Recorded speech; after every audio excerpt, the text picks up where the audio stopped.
Muito bem. Cláudio Caivano. O Gabriel falou ilegalidade no chamar, né? Mas acho que ele quis se referir à ilegalidade que eles acusaram aí, que os petistas estão acusando ilegalidade na forma de contagem de votos. Mas vamos lá. Esse é o ponto que às vezes, e você estava com o Pavinato ontem, você sabe que ele é bastante crítico nisso, né? Ele fala, não serve para nada, não vai dar certo. Mas veja que às vezes acontece um planejamento estratégico como esse da base de oposição. E foi exatamente o que aconteceu na sessão de hoje de manhã.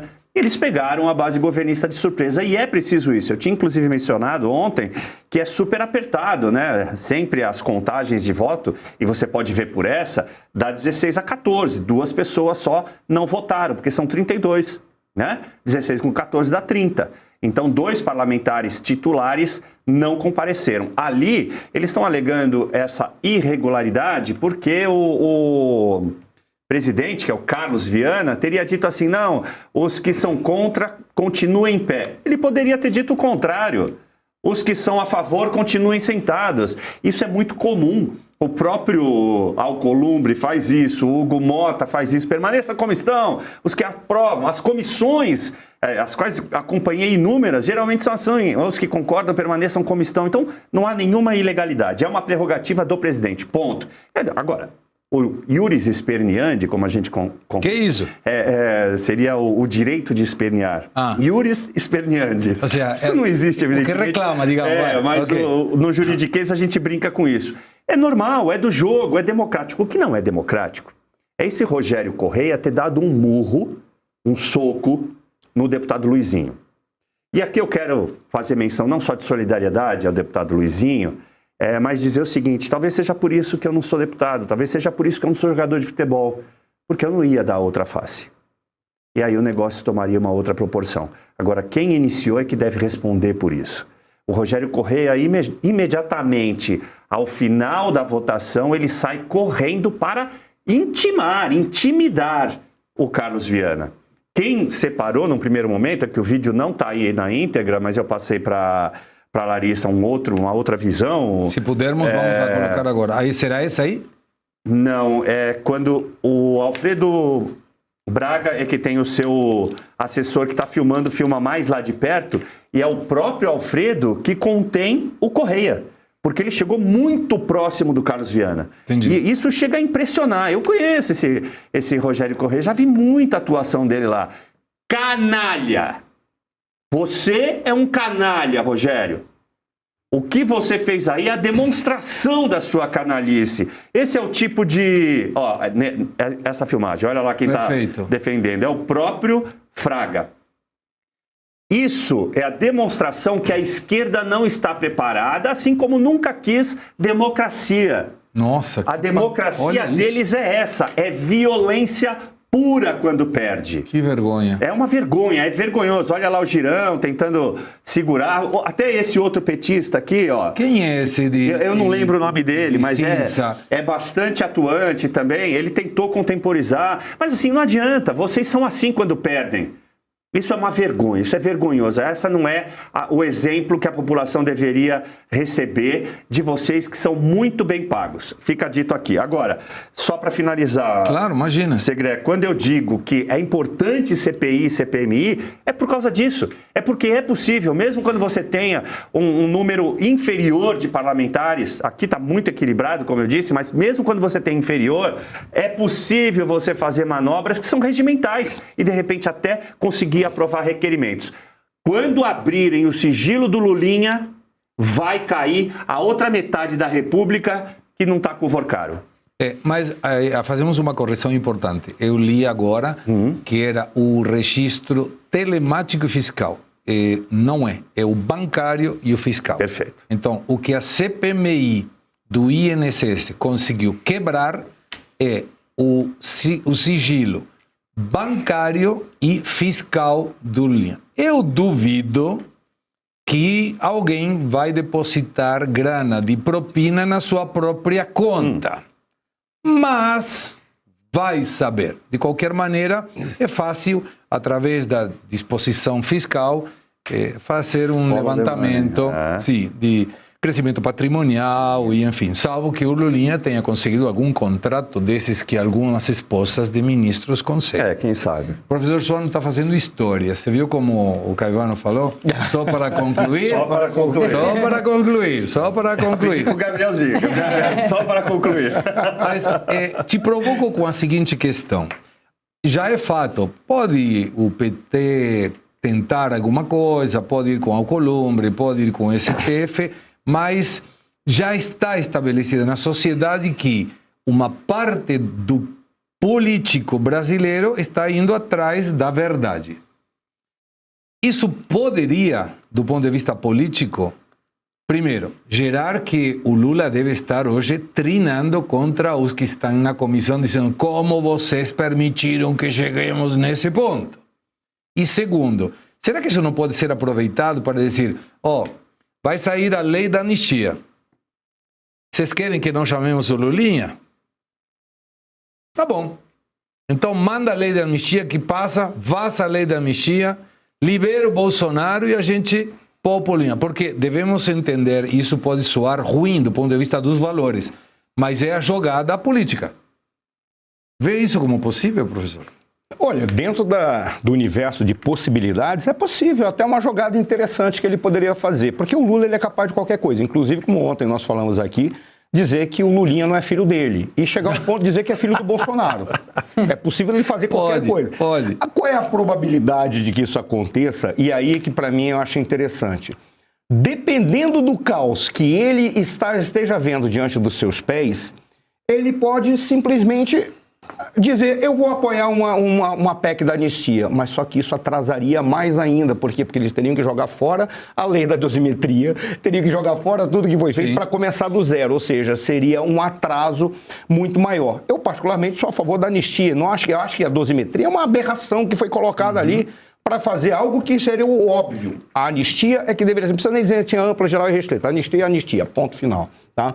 É um fato que pode ser colocado sim dentro da jogada política. Mas o interessante do que aconteceu é tudo regimental. Está no regimento. O presidente pode fazer isso. Eu trabalhei com o presidente de comissão e regimentalmente a primeira coisa que um presidente faz, ele senta com a sua equipe e diz: qual é a estratégia que nós vamos utilizar dentro das audiências que vão acontecer e das votações. Isso é tudo estratégico. Se for regimental, não tem o que reclamar. O que eles podem alegar é que houve uma tentativa de contagem de voto inadequada.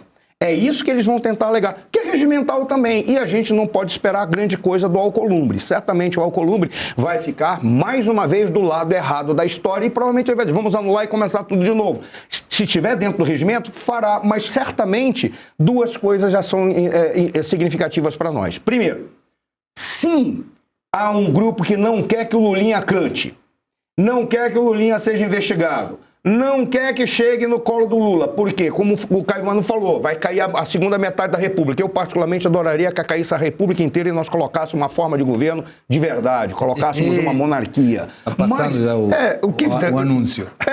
O que vai acontecer é que, de repente, cai o segundo lado, que é um lado tão podre quanto o outro. Mas aí que está o detalhe. Se chegar para o Lula está perdido. E o Lulinha é um tópico para chegar no Lula. O Lulinha não é a peça mais importante, não. A peça importante disso tudo aí é o Lula. E aí ficamos numa outra situação. Esse deputado que agrediu o Luiz Lima. Pô, o Luiz Lima é um baita de um cara. Baita de um deputado. É um cara sério. Ele teve sorte, hein? Porque o Luiz Lima é atleta. Se ele não tivesse aquele bando de indivíduos que ficam em volta dele, não, deixa disso, ele é tipo aquele cachorro que late diante de vários cachorros porque sabe que tá uma grade. Se você abrir a grade, ele se cala. Verdade. Ele ia tomar um pau do Luiz Lima, porque aí o Luiz Lima poderia alegar o seguinte: foi legítima defesa. E não adianta, esse cara já botou nas redes sociais dele, dizendo, não, eu não tive intenção. Eu não tive intenção. Na realidade, eu fui ali apenas no afogo. Não. Ele foi para agredir e ele agrediu o Luiz Lima.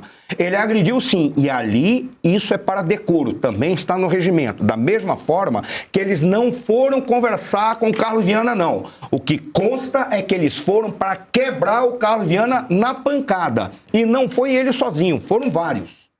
Ou seja, é típico daquilo que faz a esquerda. A esquerda, quando perde, ela não admite a derrota e ela usa de todos os argumentos, incluindo, fora dos argumentos, a violência física. Sendo a violência física prioridade para eles, não é um argumento. Porque eles sabem que se eles forem para o argumento, eles perdem todas, porque são incoerentes, contraditórios e inconsequentes. Logo, eles vão perder os argumentos. Por isso, eles precisam ir para a violência. E, nesse caso, tem que ter ação por quebra de decoro parlamentar. Não apenas para esse deputado, para todos os deputados do PT. E tem, se voltar à questão de uma nova votação, porque a gente, do Alcolumbre, a gente espera qualquer coisa. A sociedade inteira vai acompanhar. Foi o sinal que vocês deram para nós. Todos vão acompanhar e dificilmente perde. E se perder, aí haverá fraude. Certamente vocês não vão usar o regimento, mas vão atrapalhar a aplicação do regimento na sua íntegra. Certamente é o que acontecerá. Mas que bom, quero que o Lulinha cante. Você queria, desculpa te interromper. Por favor. Diferente de outros tempos de que estavam acontecendo no Brasil, agora quando a esquerda precisa de algo e bate no STF, ele não está super poderoso que nem ele estava um tempo atrás. Agora eles estão em evidência, tem 2 ministros ali que estão em total evidência por, enfim, ali estar envolvido nas investigações, no caso do Banco Master e tudo mais. Então, e aí eu volto ao meu primeiro comentário, essa balbúrdia que eles fizeram hoje mostra o desespero que eles estão. Porque primeiro entra onde está a ilegalidade dos votos, que eles acabaram de mencionar aqui, que faz parte do regimento interno, e onde está a ilegalidade em quebrar o sigilo fiscal do Lulinha, sendo que ele foi mencionado. Eu acho que tem esse fator também aí de eles não terem mais acesso a esse STF super anabolizado, porque agora eles estão precisando dar mais prestação de contas à população. Se pudesse apostar, desculpa também, eles não iriam. Os dois estão me interrompendo, não me deixam falar nada. Porque vai ser bacana para complementar. Imagina. O do Gabriel, ele está certo, não irão para o STF, porque o juiz prefeito, quem é? André Mendonça. Então não tem como, né? A esquerda ir lá pedir que faça uma canetadinha, uma mandracaria, não tem. Com ele é preto, preto, branco, branco. O que tiver escrito na lei, by the book, ele vai dar a decisão. Então não vai. E só para complementar o anterior, existem 2 tipos de votação, nominal ou simbólica. Então essa votação foi simbólica e aí é prerrogativa do presidente. Ele fez a contagem, apresentou a contagem, tá na ata. Beijo, não me liga. Foi cirúrgico. Você vai me interromper também? Você vai me interromper também? Desculpa. Peraí. Foi Bem-vindo à cultura brasileira, não, foi Segredo. cirúrgico. Aqui que foi cirúrgico. Tinha que lembrar do André Mendonça, cara. Fica lá. É a vez do Luiz Arthur Nogueira falar. Eu só ia apresentar. Quem é o Luiz Arthur? Luiz Arthur Nogueira. Mas estamos checando, a nossa audiência sempre está muito, mas muito atenta. Parece que, e vamos checar, que o André Mendonça dispensou a ida dos irmãos de Toffoli à comissão.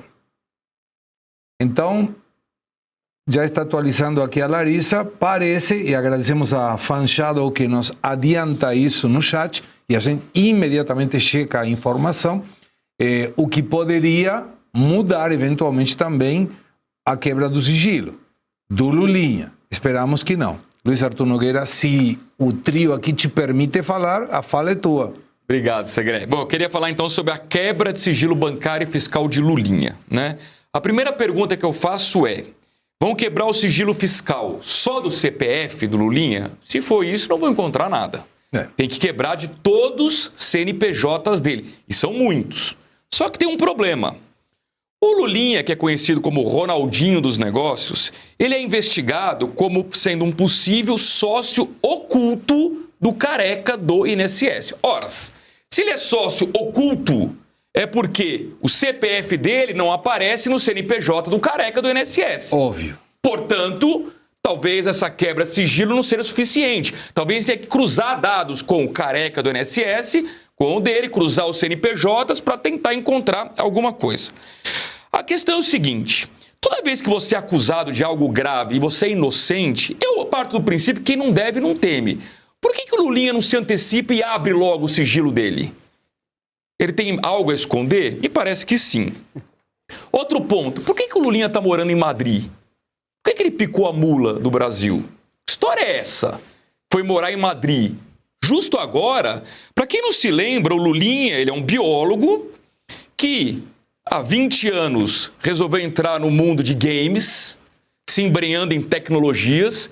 Aí ele recebeu do nada, ele tinha uma empresa inexpressiva, ele recebeu do nada um aporte milionário da Oi. Lembra a Oi? Telefônica Oi? A Oi que tinha sido ajudada pelo BNDES do Lula com aportes bilionários. Ou seja, uma coisa ligada à outra. E aí ele ficou milionário, virou de fato o Ronaldinho dos negócios e agora é suspeito de receber dinheiro desviado do INSS. A pergunta é: roubaram dinheiro de velhinhos para dar pro Lulinha? É isso que a CPMI tem que responder.